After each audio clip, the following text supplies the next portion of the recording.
Aksi freestyle ini viral di media sosial. Pelaku diketahui masih berstatus pelajar. Usai video ini viral, polisi pun lakukan penyelidikan. Pelaku akhirnya ditangkap oleh tim perintis Samapta Polda Sulawesi Selatan saat perjalanan berangkat menuju ke sekolah. Pelaku MR nekat melakukan aksi freestyle hanya untuk hiburan dan ingin lebih dikenal oleh rekan-rekannya.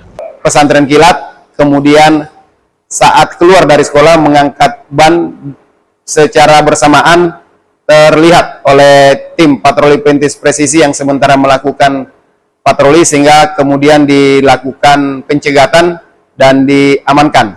Selanjutnya pelaku dan barang bukti kemudian kita serahkan ke Satlantas Polrestabes Makassar untuk diproses lebih lanjut, yang mana apabila ditemukan kegiatan freestyle maka sepeda motor yang bersangkutan akan dititip kurang lebih 3 bulan di Polrestabes Makassar sebagai bentuk pembuatan efek jerah terhadap para pelaku freestyle.